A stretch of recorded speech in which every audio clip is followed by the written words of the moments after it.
Welcome to Coffee and a Conversation hosted by CJ Abernathy for South Dakota District 23 Senate 2020. A father, an activist, a Marine Corps combat veteran of Iraq and Afghanistan, Purple Heart recipient with a bachelor's degree in information technology software engineering.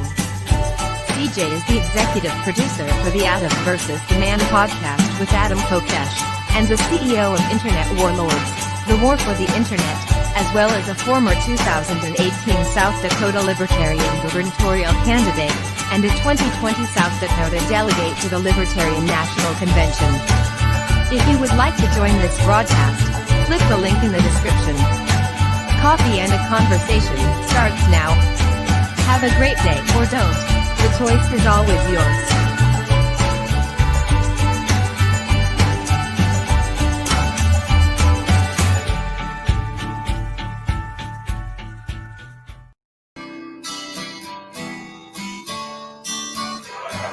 It's a beautiful day for a revolution.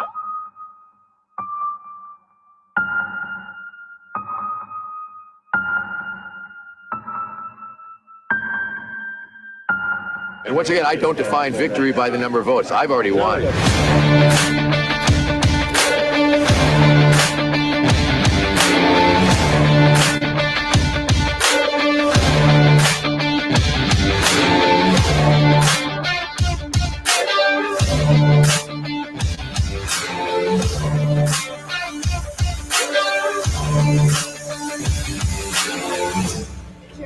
It's a revolution shit.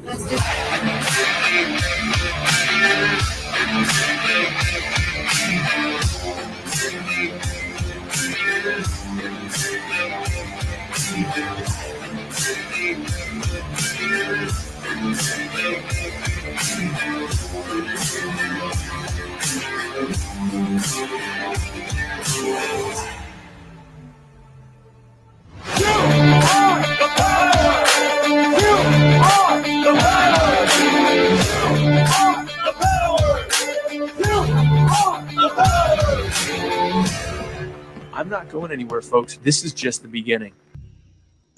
Woo, man! Tell you what.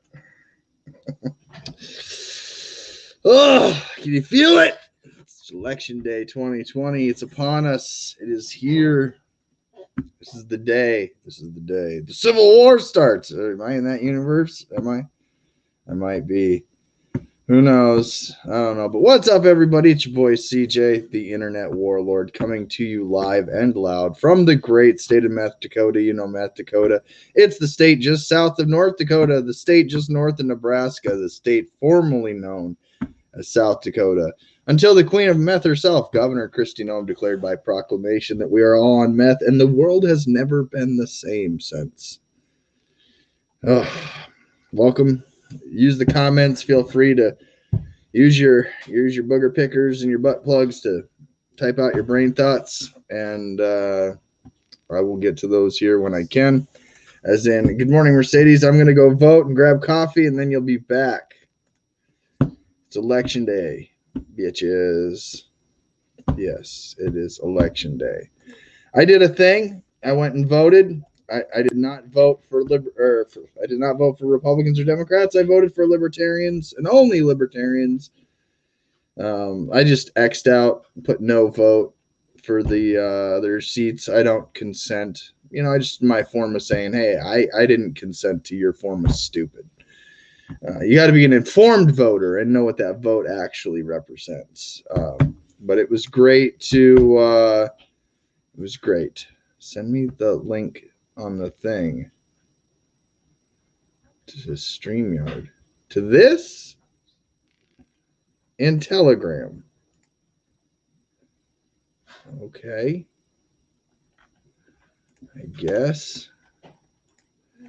Oh, I see your message here now. There you go. I like that idea. I like that idea. We'll get some on-ground coverage from Election Day 2020. Sounds awesome. So yeah, this is the last Coffee and a Conversation, you guys. This is it. We have gone through 93 grueling episodes. Or is it 92? It could be 92. 92 grueling episodes of this broadcast, where I've left the link in the description. Admittedly, a few times I forgot it, and it was like, well, sorry, YouTube, all two of you that might be over there. And so, yeah, crazy that this is the last time I'll be doing this coffee and a conversation bit. I mean, I've had a lot of fun doing this. Met a lot of great people, interviewed a lot of awesome guests, but I'll be moving over to doing Internet Warlords now, and the War for the Internet. You can check out internetwarlords.com, and that's where I'll be broadcasting and get my store back up and running. It's really sad. It's really sad when your store looks like, hey, nothing here. Can't support CJ.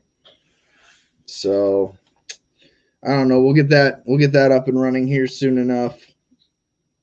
And hopefully by Friday evening I'll be ready to go for my first episode back from election season, my first election not being a candidate, and just getting to be an internet warlord. I'm looking very much forward to it. Now, whether or not I'm a state senator after today is a whole nother question. Highly unlikely, though. We are the reddest district in all of Trumpville, and I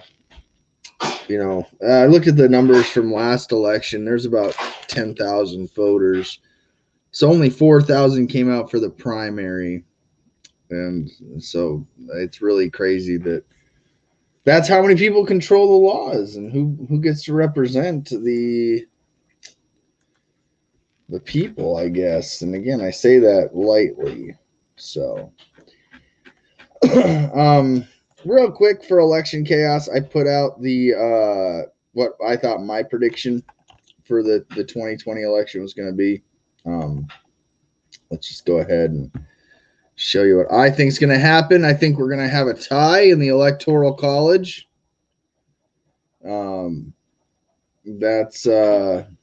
That's my prediction. We'll see what happens. Because 2020, why not? It's seems to be the year where weird stuff is happening, and so I will predict that. No problem. Let's see. What else did I miss? I had a few things. I feel like this being the last one, I'm going to miss all the saved rounds from all the good times I've had. All the great things we've discussed over the last 92 broadcasts. I've left this broadcast up as an example for others. I highly encourage people to actively do a broadcast if you're running for public office, and leave the link for people to join open to the public, the same way you would if you're an elected official, elected representative or senator. You want to leave your door open for people. So I left the link, and I challenged everybody to join, whether you are a libertarian or not, Trump supporter, Biden supporter. And we all know, unfortunately, the duopoly voter is trained to not think for themselves, to not actually have a legitimate thought in their brain noodle. So of course, over the last 92 episodes, there have been zero non-libertarians. Well, there might be one. Maybe there was one that joined, but was like at least pro letting libertarians speak and being on the ballot, wanting that option in case. So, but not many Trump supporters. And you'd think that for as much shit as they talk, which we all know Trump supporters talk a lot of shit, a lot of them have developed a Stockholm-like, maybe Munchausen type characteristic towards their dear leader. If that makes any sense? Does that make sense? Or am I saying that right? They have Stockholm. So yeah, just crazy. But seeing my name on the ballot this morning, getting to vote for myself, was pretty trippy. I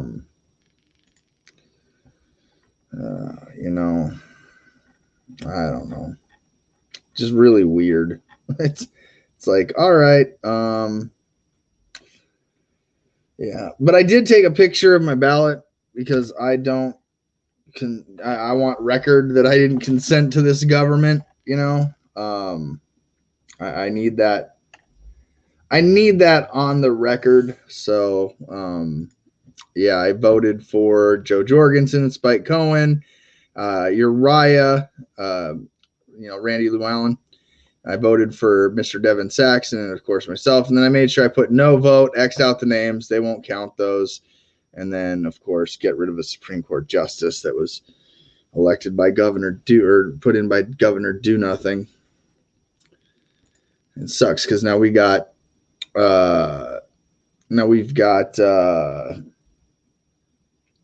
Governor. We had Governor Do Nothing. Now we got Governor Know Nothing.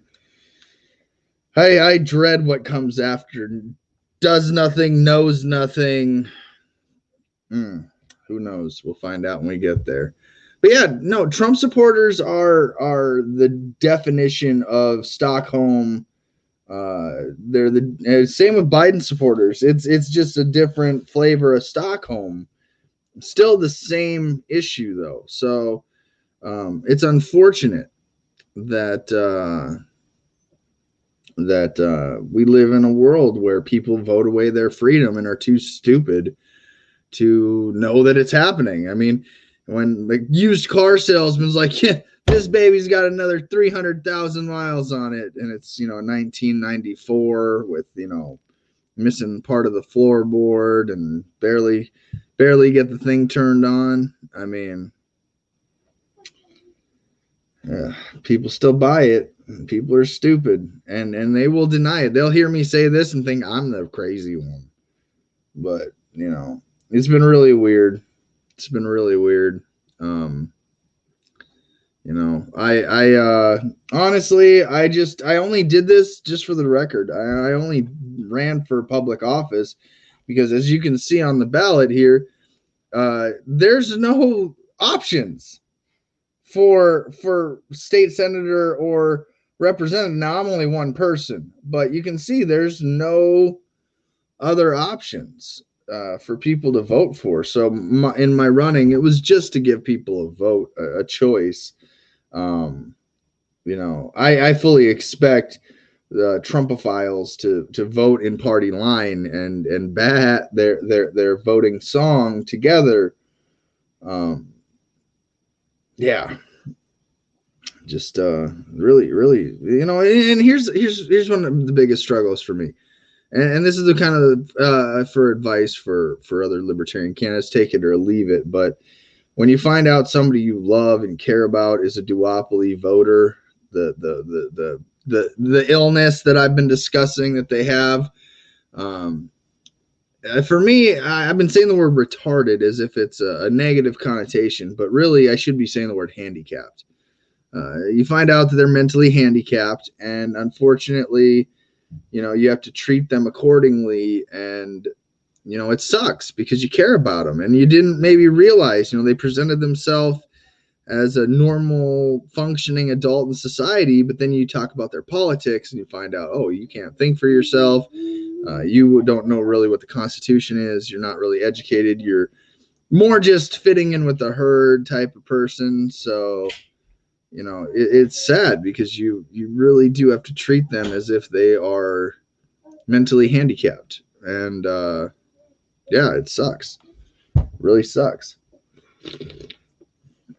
Even people that are broadcasts that, normally have respectable broadcasts, conversation that's invoking and enlightening, interesting guests, call-ins. They're, popular. They have hundreds of people watching at any given moment live, and they, again, think that is the equivalent of success. But either way, view shaming aside alone, the tactic they've been, taught. Oh, well, you only see 4 people watching this guy, so he must not be popular. That's it's a weird way that they think. And what's funny is that when you used to be one, when you used to be sick, it's a sickness.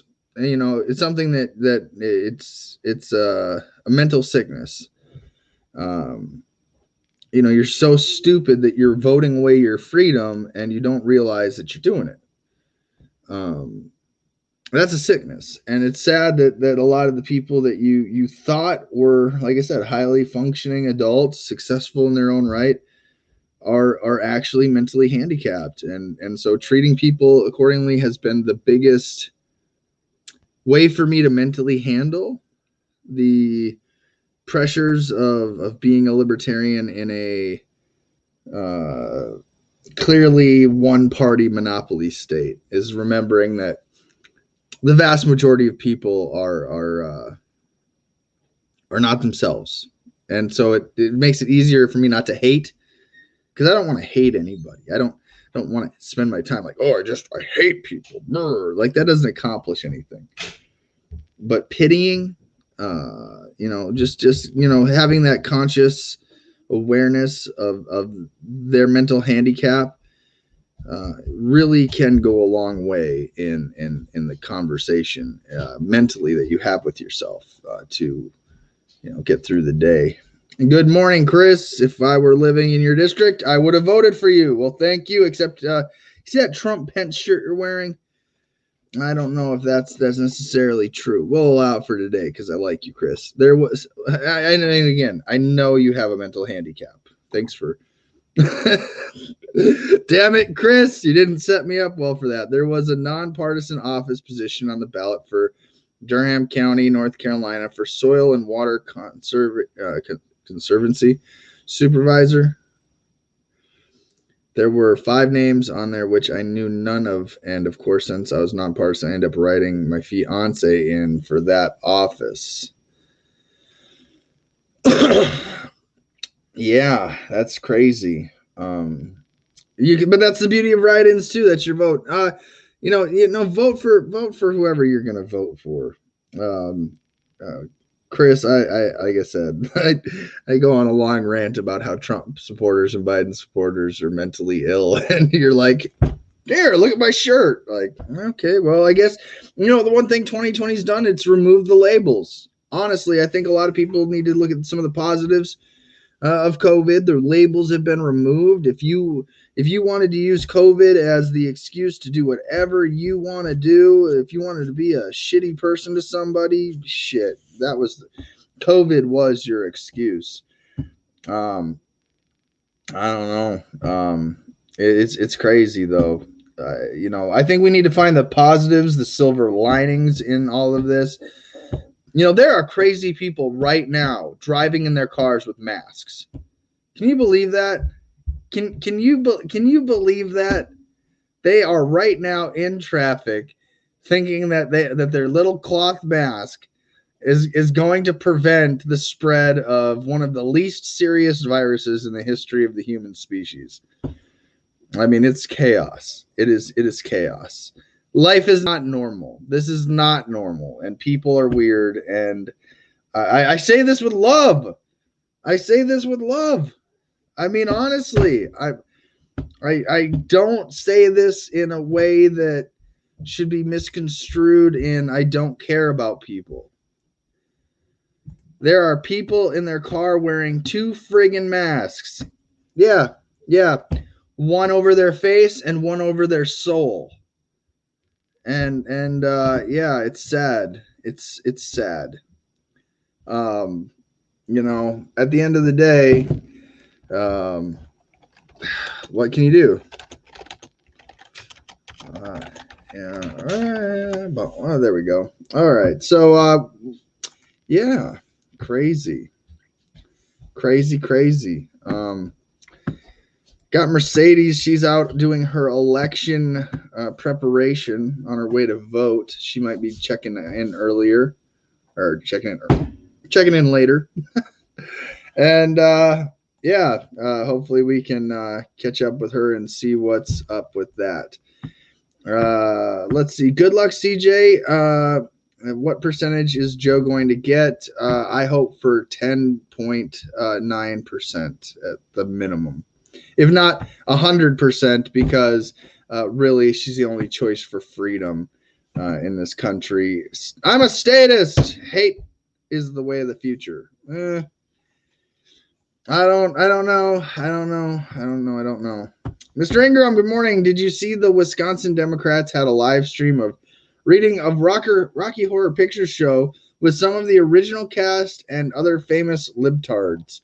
Political pandering and celebrity is usually happens about this time of year. Yeah, for sure.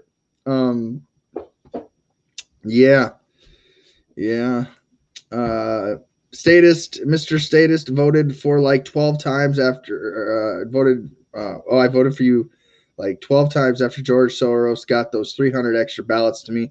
I voted extra hard this year. Well, shit, those 300 ballots might decide the election. I mean, seriously. That's rude. I talk to you. Yeah, no, I talk to handicapped people too all the time, even if they don't know they're handicapped.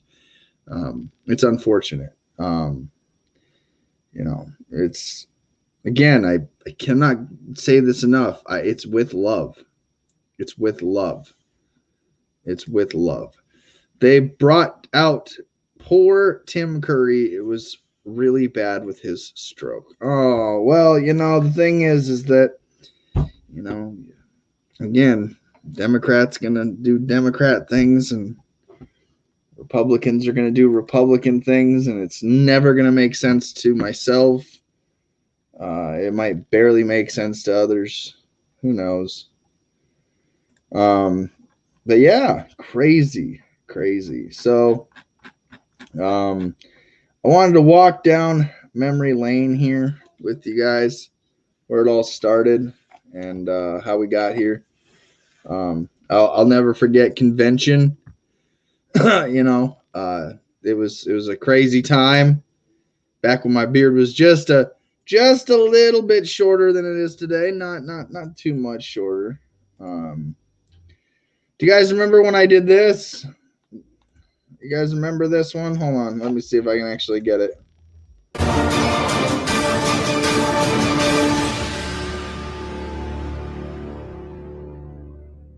Welcome to the 2020 Libertarian Party of South Dakota presidential debate. Tonight, South Dakota is proud to present you our top 3 candidates seeking the nomination for President of the United States. The candidates: Adam Kokesh, a libertarian political activist, podcast host, author, and United States Marine Corps combat veteran running on the single-issue platform of an orderly dissolution of the federal government. Judge Jim Gray, a jurist and writer. He was the presiding judge of the Superior Court of Orange County, California. Gray was the 2012 Libertarian Party vice presidential nominee, as well as the party's 2004 candidate for the United States Senate in California. Dr. Jo Jorgensen is an American academic. She was the Libertarian Party nominee for vice president in the 1996 U.S. presidential election as the running mate of Harry Brown. She was also the Libertarian nominee for South Carolina's 4th Congressional District in 1992. Tonight, the candidates ask the questions that matter most to them. 3 rounds. 2 questions each.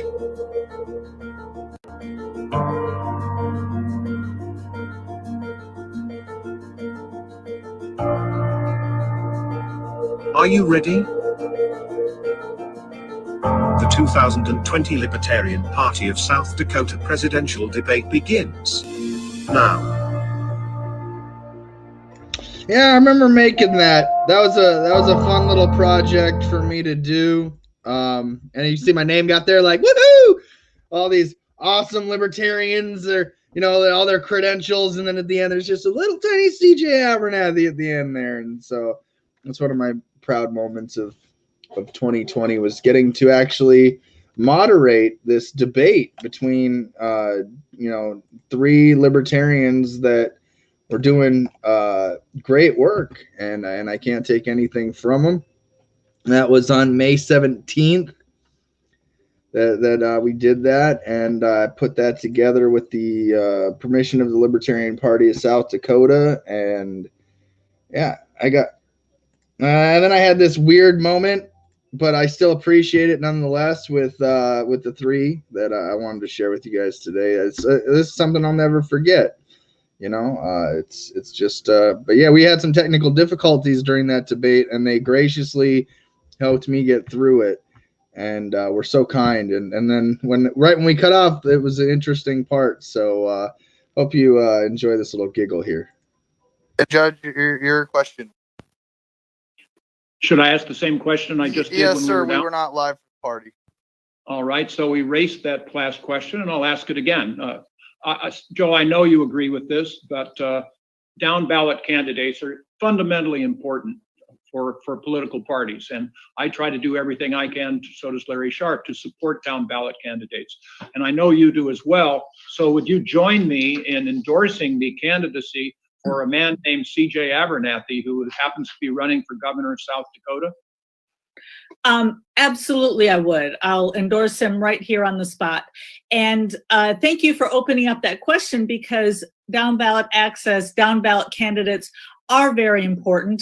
I mentioned before that, well, first of all, let me point out my experience when I ran for U.S. Congress was the VP candidate at the time, Nancy Lord, came and visited me, and my campaign manager had organized this venue where, it was like standing room only. It was great.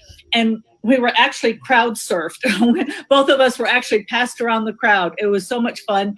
And there was another time when I was at just a little local, like, music kind of newspaper, one of those throwaway things I used to call them. And so I was there while the editor was calling Andre Maru, and he did a great job and really helped my campaign. So I have been on the receiving end. I have been a U.S. House Representative candidate who understands how important it is to have a good presidential nominee who will support them, who will do a good job of being the libertarian figurehead. And also, I got to say that two things. First of all, I will also help down ballot candidates by sharing my research with them. So during our campaign, if I get the nomination, what I would do is I would have people research local events, current events, so that I'm not caught off guard by any surprise question. And what I would do is I would pass those same talking points, that same research, to every U.S. Congress and U.S. Senate candidate who wants the information. Also, I'd like to say that I would share the data in real time. That's what Harry Brown and I did. It doesn't do any good for a local candidate to find out new members' names a year later. They need that information today. They're running today. They need names today of donors and people who can help them. So thank you for that question. Yeah, and thank you for the endorsement for governor. I mean, and again, in Judge Gray's defense, I had run for governor in the previous election, but I'm running for state senator now. So maybe I can get that endorsement in 2022. I don't know if Kendall will let me run again for public office, but that was one of the coolest moments of my campaign, time, and knowing that I have that endorsement. I really appreciated my t-shirts. Devin Saxon made the logo, and they turned out so awesome to have those awesome shirts. I wore it with pride, and we got Aubrey there with her little warlord shirt. Good times. You guys remember I went down to Orlando? That was a fun trip as well. Got to meet crazy people. Again, just kind of a little slideshow here. went there and listened to some committees. Got to meet Dick Liberty with Mr. Saxon and Mr. Baldwin. That was a cool privilege. Went to the debates for the chairman with these two fine South Dakotan libertarians. My ribbon badge, man, I'll tell you what. This is something that I am going to love for a long time. I mean, look at this thing. I mean, come on. I definitely want to be on ribbon committee in Reno in 2020. And again, getting to listen to Dr. Jorgensen speak live at the convention was just really cool. Getting to meet her in person, even though I got my little belly there going on. Got to meet Mr. Spike Cohen, and just getting to meet. Oh, I also got to speak. And too. I will recognize CJ for a moment to make an announcement about. Well, let me. And I want to point this out. Actually, this brings me to a good segue. And my fellow libertarians. If you go to Google Ballotpedia District 23 South Dakota, and you go to State Senate, okay? Give me just a second here. And you can see my district here, okay? And you can see how much it makes. You can see, oh, look, there's me. And you can go down here to campaign contributions, okay? Campaign contributions with two candidates. I mean, this is a total of $107,000 was raised. But again, the average $7,702. This is how much it's cost in 1, 2, 3, 4, 5, 6, 7, 8, 9, 10 elections. Okay, in South Dakota. So when I tell you that with just a little help from these big, huge states, I mean it. A little campaign contribution and funding from the LNC into a state like South Dakota with some legitimate fundraising campaigns, and we could compete. I mean, look, in my district in 2016, $400 one candidate raised. That was all of 2016 in my district. So when I had the opportunity to speak at the national convention, I wanted to be about something that was substance and relatable and honest. Any questions? And I will recognize CJ for a moment to make an announcement about. Did you? Sure. All right. My name is CJ Abernathy, South Dakota delegate running for District 23 in South Dakota. I'm running in a two-way race with a Republican that only got 8% of our district vote. So it goes to show these small states are very important for you guys in those bigger states to help out in the best way you can. I hope that you guys will all be favorable to a platform issue that we are bringing here to the floor. As soon as we get to that, I want to thank every libertarian that I've talked to here offline and online.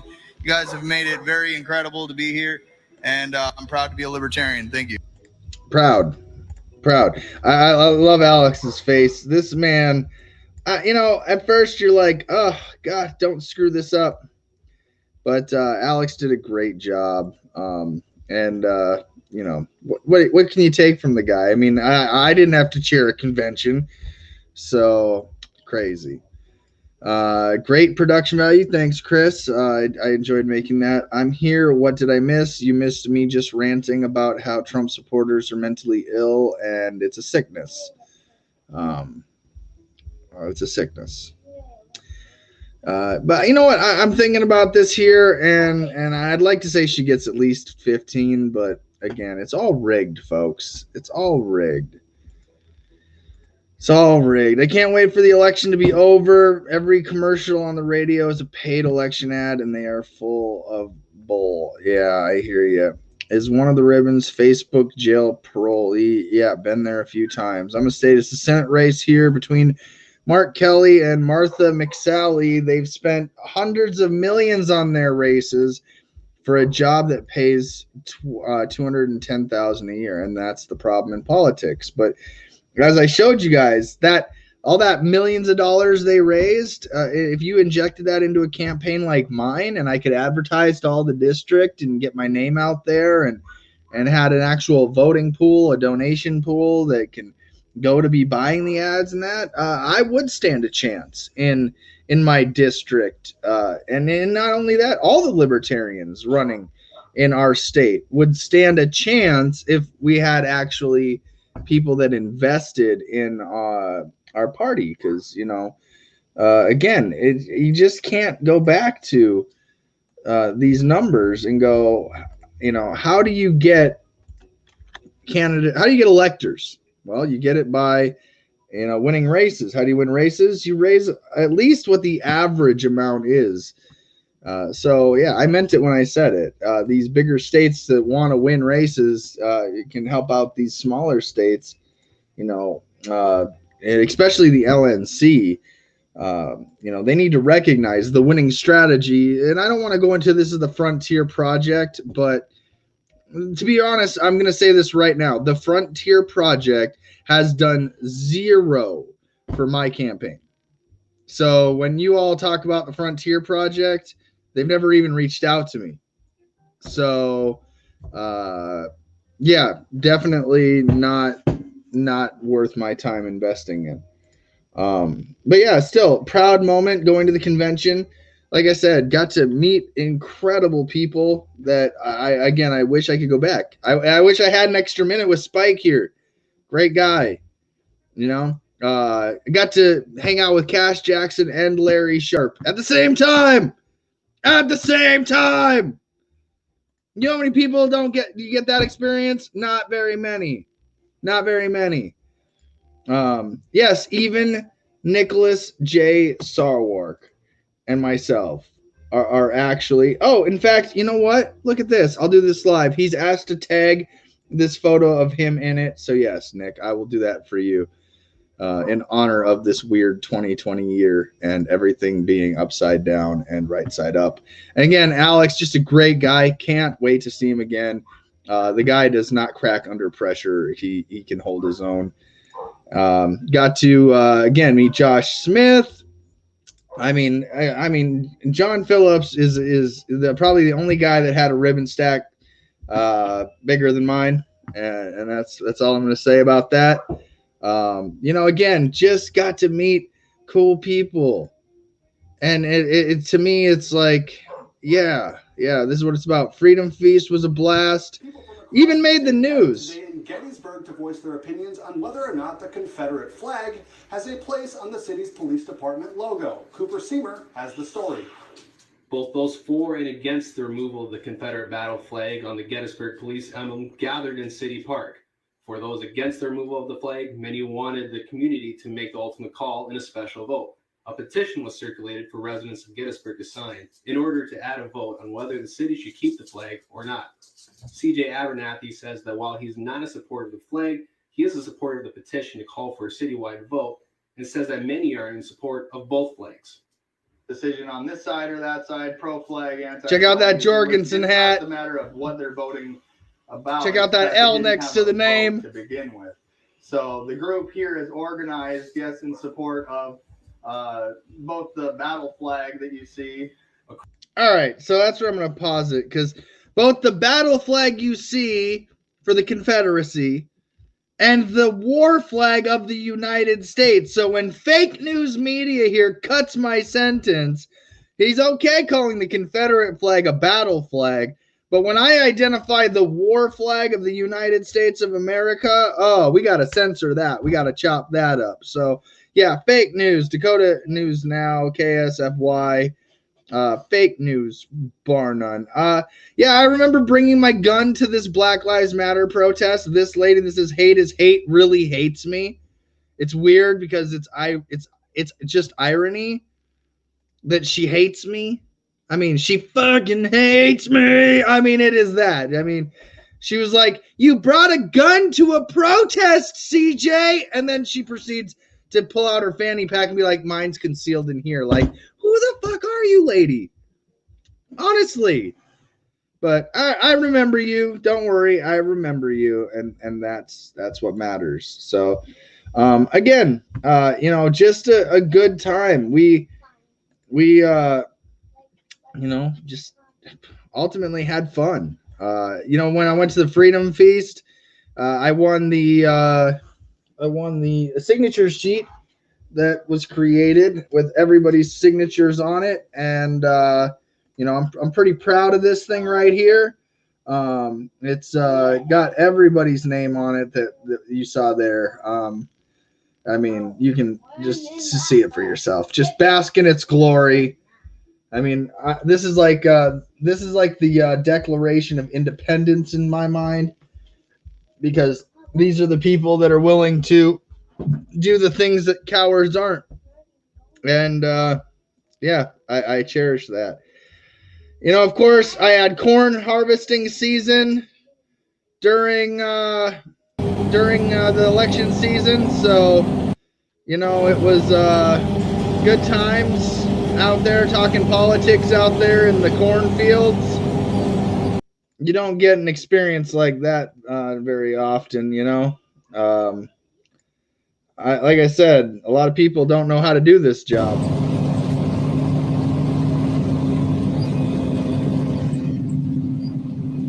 I look at that all day long. I'd be sitting there listening to all you talking over your podcasts and broadcasts, just looking at this for 15 hours a day. Yeah, 15 hours a day, and you would all be on the internet crying about what's going to happen next, and yeah. One of my proudest moments, I got to drive this behemoth. That was pretty fun. Not many people know how to drive that, but So again, just a quick brief debrief of what my life has been like in the last 9 months, 10 months. And I don't regret anything, honestly. Yeah, it is their Navy Jack. They call it a battle flag for short. We got to keep it, dumbed down for the do-do-do's out there. So, it's just kind of is what it is. I don't even know what that is. Is that the peace pipe? I don't know. I'm going to end up bringing you on if you keep goofing around the backstage. I want to be on. Oh, you want to be on? Okay. Yeah, well, can you hear me? Yes. Good morning, Mercedes. Happy Hey, Election Chaos Day 2020. Look at that peeper back there. Oh, I'm in my natural element right now. Oh, ranting from your car. Okay. No, well, so Coria's in her car seat. I went and got coffee, and my husband and stuff for the husband and stuff. We're loading up the dogs. Dog? Which dog? Anyway, so I already voted, and this is a buck call. Oh, you were calling like, hello, guy. Mercedes, I would play my highlight reel. What's your highlight reel for 2020? What does it sound like? I made a lot of masks and donated them to my community in the beginning, because that's what you do as a leader when your community needs something. And also, I was bored and panicking. Are you and the husband on your way to vote, or have you already done the thing? I have voted. Matthew has not, so I am shepherding him to the Oh, you're like, oh shoot, I gotta get one more vote in real quick. Hopefully he's gonna vote for you. I mean, I hope so. Yeah. But so, like, as you said before, the masked person backstage just. Mercedes, I got a question for your husband.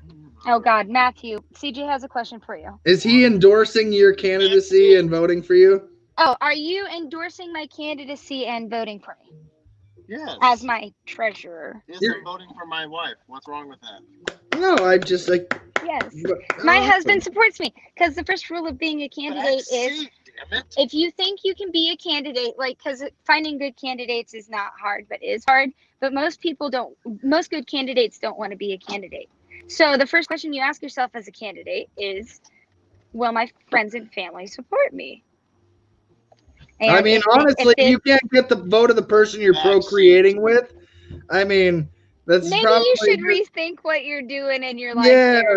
Yeah. How you weed out the narcissists. Right. Yes. So, So that was the first question I asked was, Matthew, if I do this, will you come with me? He's got a fucking Joker mask on. You cannot. I gotta see this. I gotta see it. Yeah, buddy. He's gonna wear that. Yeah, buddy. I wore my buddy. CNN girl mask. When I say I'm in my natural element, I mean like I'm a Nebraskan. I'm a punk rock Nebraskan. You So look like you're about to go into the cornfields and ride a cow. Why wouldn't it? I mean, that's what Nebraskans do, I guess, right? Rooster. Yeah. So I'm a crazy Mercedes, you've been kind of I would say the most featured person on Coffee and Conversation guest wise. Yes. I just kind of want to get your thoughts on this broadcast over this election cycle, and I mean this being the last Coffee and a Conversation. I think that what's your takeaway? I think that there's been some good times. Oh, look at the holy glare. Yeah, the holy glare's over here too. So I think that there's been some great times and some good times and some very raw times. But overall, it's been a very good catalog and chronicle of what it is to be a candidate, but not acting just being a candidate, period. Fuck it. We are candidates no matter what. So it was a good chronicle of what it's like on the inside. Yeah, this is like, Put your seatbelt on. shaking hands and kissing babies and We're in a place from soft game, bud. He's on his show right now. We're live. That's fine. He wants to play video games with you. We can talk about games on when you're live. Everybody loves Everybody loves games. Everybody WWE, loves Farm games. Simulator. I play a plethora of games. So fun fact, my polling station is only like, if we went straight, 6 blocks. Since we have to go around, it's like 8, but it's also the church. Separation of church and state much in there in Nebraska? It's the Catholic Church. And we're Catholic, technically. So you can vote and get your kid molested all on the same day. Actually, fun story, segue into this story that I love telling that I've only gotten to tell once or twice. So right before the pandemic, she's howling. So right before the pandemic, I took Cora to church with me, to this church, because this is our Catholic church in town. And I was trying to find my faith because 2020 was looking to be fucking crazy, right? Oh, I get to stop. Oh, I get to park. I don't have to go in. So 2020 was looking like crazy, right? So this is a candidate story. So I came to church with Cora. And no shit, that day, get more coffee. We don't separate. Okay, we don't separate our kids in our church. Like all the kids come to church with us, like in the same room. Like back when we were kids, parents would send us to the nursery and then go to service and then pick us up and go on their way. And we don't do that anymore. And so this day, the first day that I went back to church after I had Cora, they were legit. The priest is like, "We're sorry for all of the molestations that the church has done," and went into a big fucking spiel about it. The day I went to church. And that's the last time I went to church. Oh, so they were like, and Mercedes, to me, it's kind of like, that music picked up perfectly too. yeah, right. I don't know. Aubrey, Nemesis! So, it's kind of like they had to confess, and it's almost like when a new registered sex offender moves into your town, they have to be like, "Hey, that's this guy here," so letting you know. No. So the church had to be like, "Hey, before you attend here, we've got a shady past you should know about." I don't know. Yeah, crazy, but So yeah, I know, crazy. So what's been your favorite part and least favorite part of being a candidate? My least favorite part, we're going to go with that first. I got grounded by my campaign manager. Because I'm trying to win for real, even though I'm like who I am, which you all know by this point. What district are you in? 37. 37? Nebraska, 37th district. Legislative district. 37th legislative district. Okay, and let me see, Ballotpedia. That's a good. There we go. Boom, boom, and boom. All right. I did update that profile too. Yeah, I was gonna claim mine too. So you got 38,550 people, mostly white. Average voting age over 76% of the population is over 18. So that's so yeah, you got a decent sized voting pool here. It's a college town too. Yeah, so it does say nonpartisan, but we know you're a libertarian. Well, libertarian is the best candidate to fill nonpartisan races in such a divided. John Lowe. Yeah. So in the primary, you took 1,865 votes to John Lowe, taking 6,286. 22%. You got 22%. You got, and so yeah, that's on average, your district raises a total of. Well, last election between three candidates, the average was $64,000 per candidate, but they raised almost $200,000 in their races. Yeah. So this year, I raised $60. I raised $0.00, and when I raised nothing. I should be charged $0.00, and I did that intentionally. Yeah, I intentionally did not fundraise. The money I raised was given to me forcefully without my consent. I didn't even take the matching $100 from the Libertarian Party of South Dakota.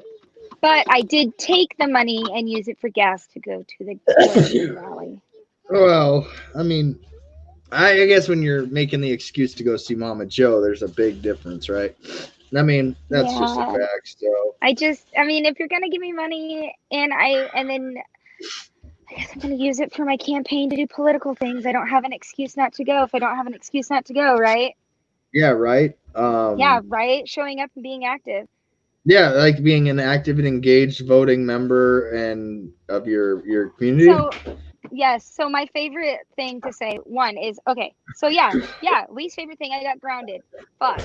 But I survived the great zuckening of Facebook profiles. Yeah, I think the switch to Adam Loves the Man probably hit us pretty well from those other crazy libertarian pages, I think that I just wasn't on Facebook because I was grounded, so I didn't get to shitpost like I wanted to. See, Corey's even thought about it.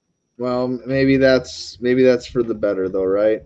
I mean, no, I'm ungrounded now. So today I'd like to tell you that acting in itself is an act of rebellion. So if you do not want to vote because you do not want to conform, that's what they want you to do. So in order to change the system, you must challenge the system, and that means voting.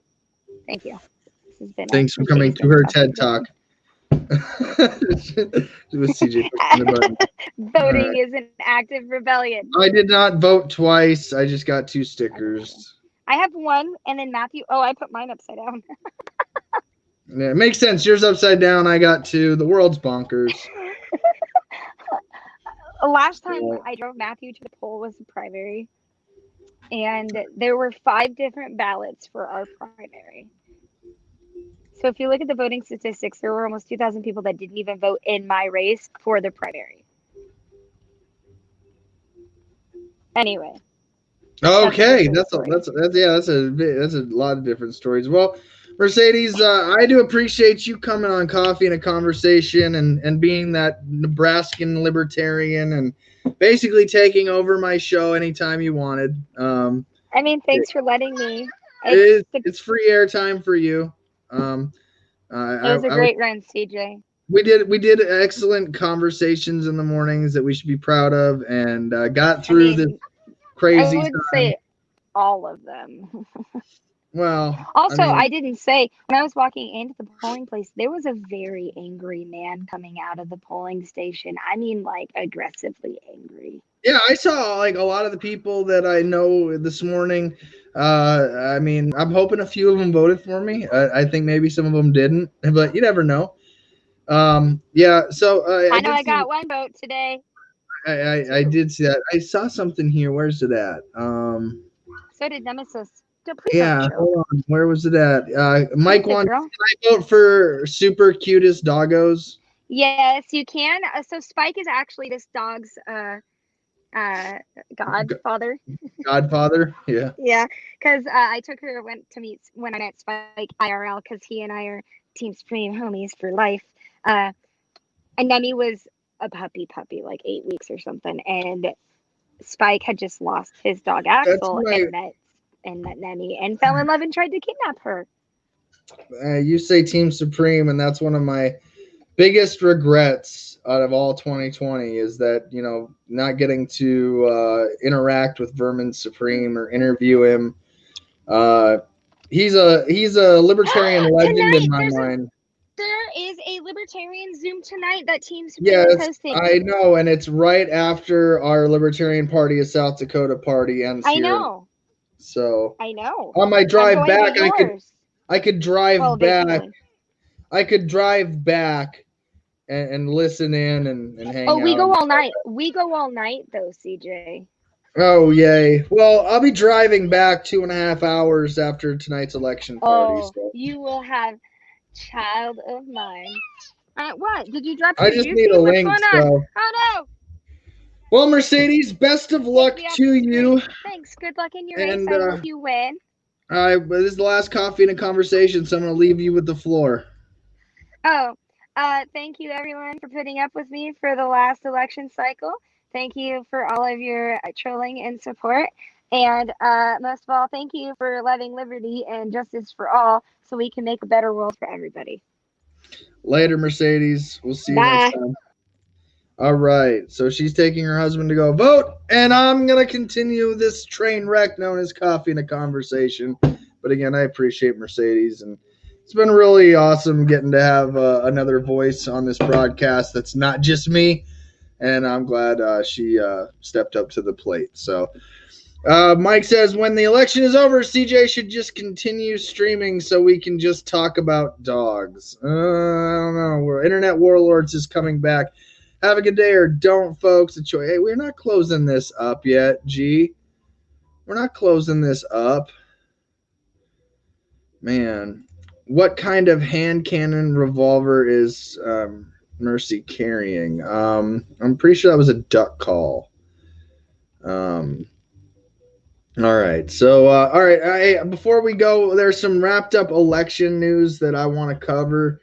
Things that are going on here. Just one story that needs to get updated.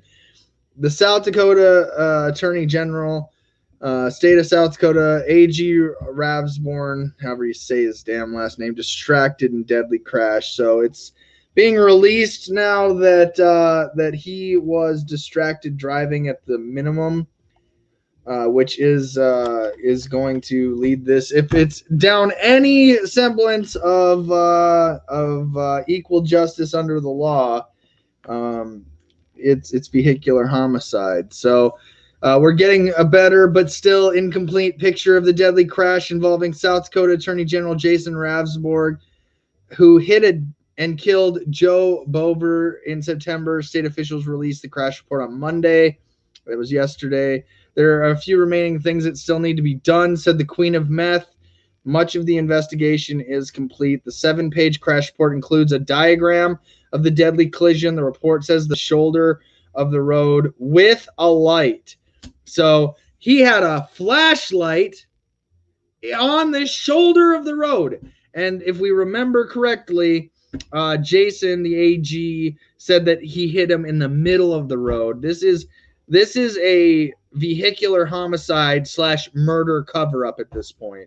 And it's really crazy that in the midst of all this crazy elections, they know that the mentally handicapped out there, the duopoly voter, is going to not care as much about a story like this. So that's why I wanted to make sure that this at least gets at least airtime on my platform today. The investigation, quote, the investigation shows Ravsborg was distracted, entered the north shoulder of U.S. Highway 14 and struck Mr. Bover with his vehicle, said Craig Price, Cabinet Secretary for the South Dakota Department of Public Safety. Quote, the crash resulted in the death of Mr. Bover.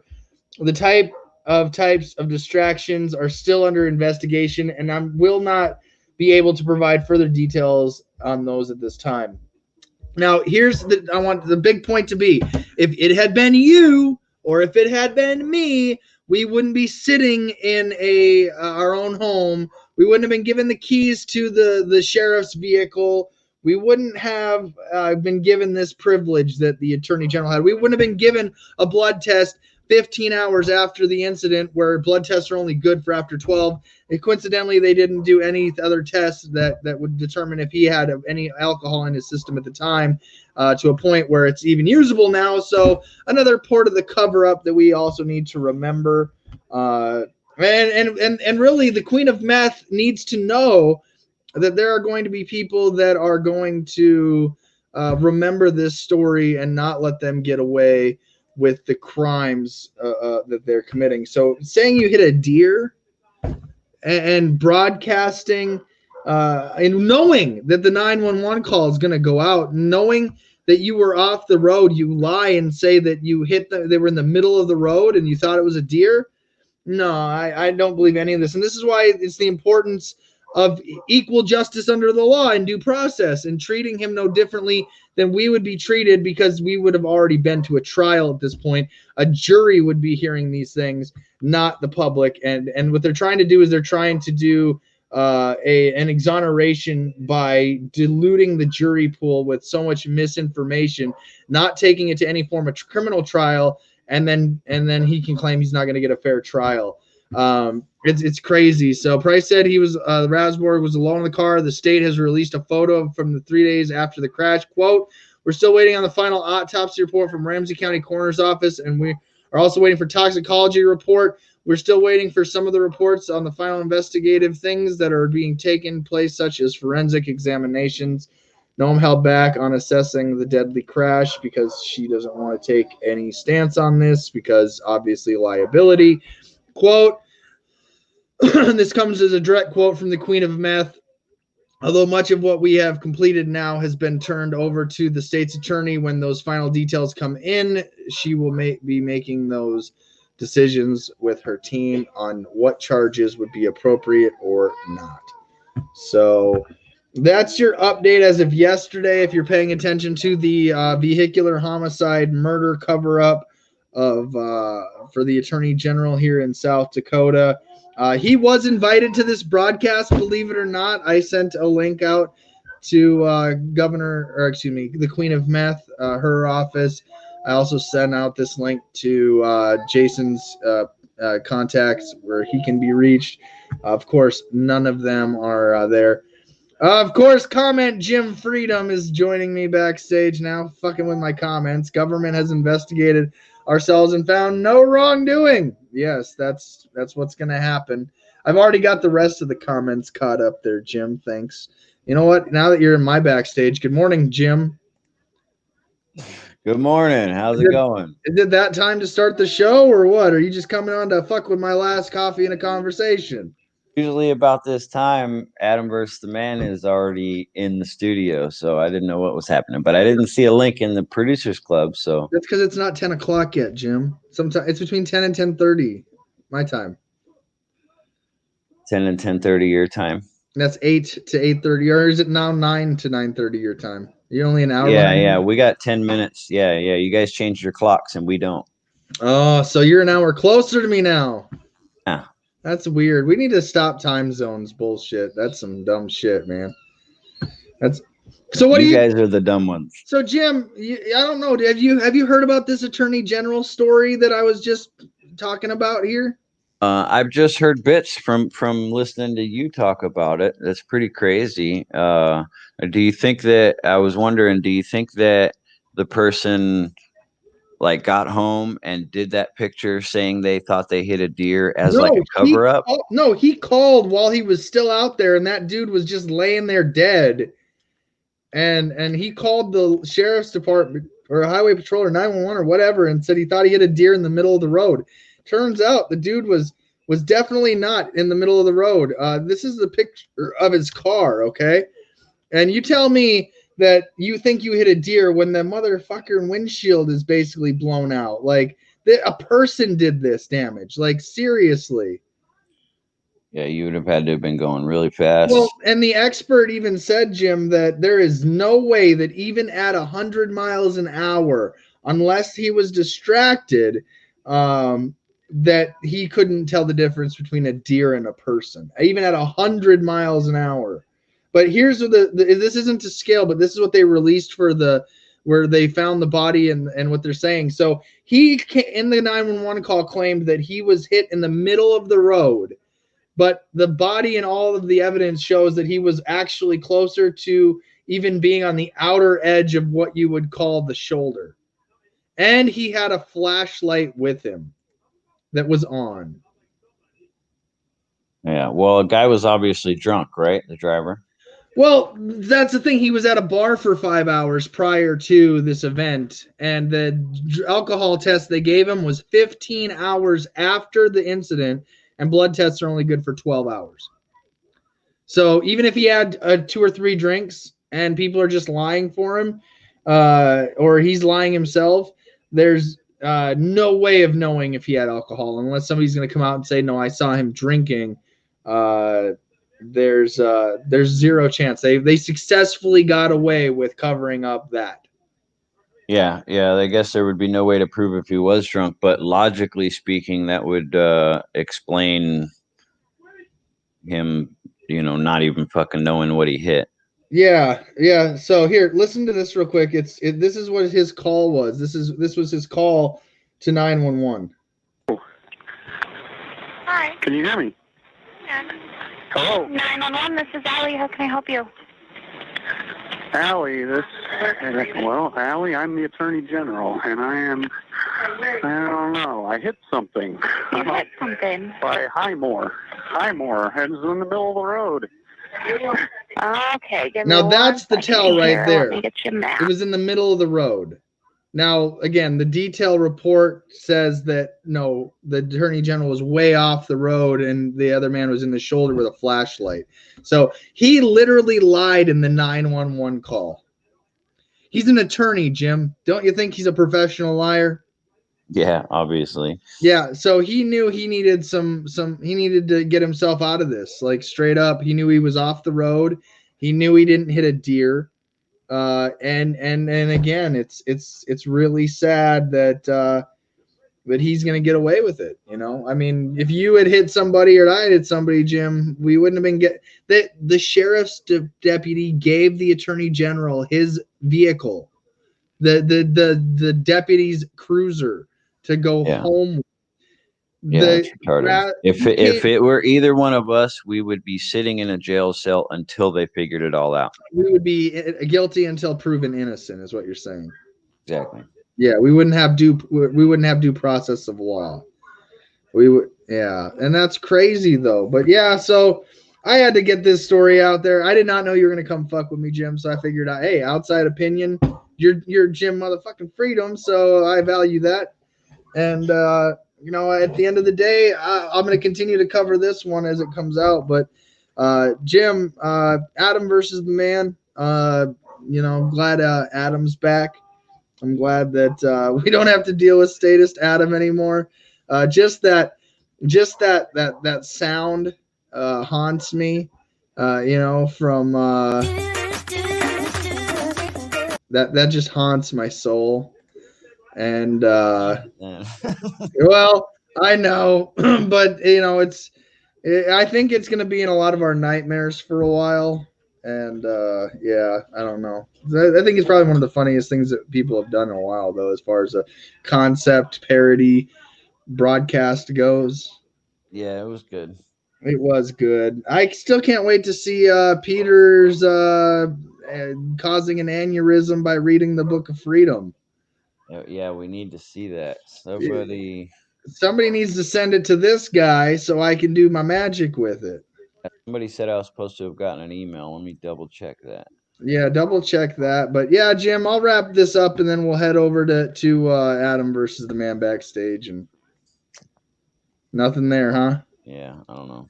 Yeah, priorities, I guess. Priorities. We'll get her done. We'll watch the death of Statist Adam at some point, I'm sure. Yeah, of course. Can't wait. So, all right, Jim, I'll see you in a little bit, man. Thanks for joining me today. All right. And he gets to take himself down because, he's still got the buttons. He's got the power, and that's just crazy. But, yeah, I'll wrap this up real quick. I want to hear this real quick. I just want to finish this out. I believe I'm for by context. Highmore. I'm right. I can see the town. Okay. I think that's Highmore. East or west? I just went through it. I am west of Highmore. Okay. About a mile, if that. Okay. And this is Scott. Say again. What was your name? Jason Brownsburg. Brownsburg. I keep getting it jacked up. Are you injured at all, Jason? I am not, but my car sure as hell is. Uh-oh. Are you out of the roadway? Keep in mind that this guy just said he's not injured, but his car sure as hell is, knowing at this point we know he knows he's lying. He knows he's lying at this point. It's a big factor that we got to keep in mind. I am out of the roadway. I was able to get over, but Okay. it sure hit and bashed my windshield. Oh, no. Okay. Do you think it was a deer or something? I have no idea. Now that is an important line to remember because that's called plausible deniability. Congratulations, Mr. Attorney General. See, I told you at the beginning of this, and again, that's about as much as you really need to go because the rest is all, well, we'll get somebody out there and blah, blah, blah. And he's like, okay. But that's the big tell-all. He knew he was lying. And we're not going to let him forget it. He's oddly calm for just killing someone. He started covering his ass immediately. Yes. I'm the Attorney General, and I know I hit something. And I don't know I hit something. Yeah. Name drop that. The get-go, huh? I wonder if the guy he hit was libertarian. Right? Yeah. I don't know. But remember, there's a family out there that is missing a loved one. Not dead by COVID, surprisingly. Although right before he got hit, the COVID got to him and they marked it as a COVID death. That's why the autopsy is taking so long, I'm sure. Let's see here. I don't think we don't do the government mandated time travel. Yeah, that's must be nice. Must be nice. Although I will say there is something nice to be said when you open your eyes and it's noon and then you realize it's actually 11, But anyways, okay, so to wrap up election 2020, I predict an electoral tie. Joe Jorgensen gets at least 10%, although it's rigged. So again, no matter what they report the numbers to be, they're not accurate.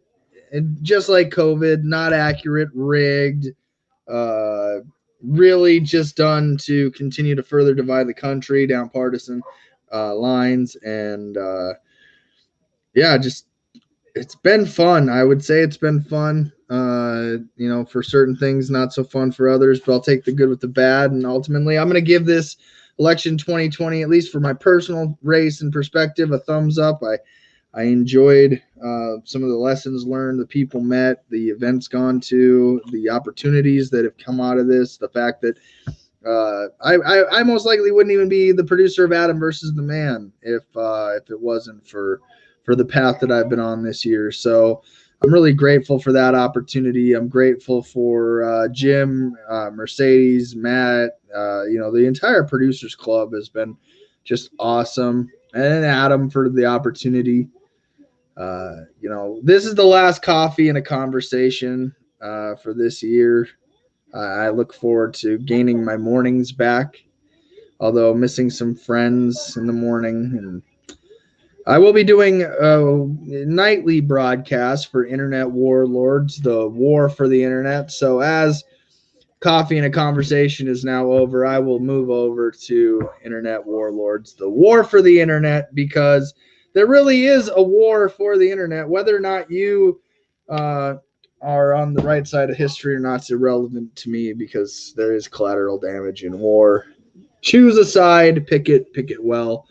I know that I'm going to look forward to interviewing awesome guests, controversial topics, news, and all the fun jazz we do here in the morning. But at night, where adults get to adult, and we get to put the kids to bed and talk that shit that most people are afraid to talk.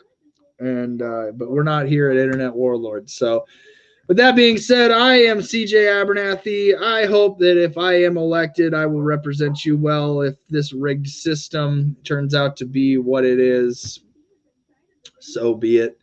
I did everything I believe I could within my power to give people the choice that they otherwise wouldn't have had.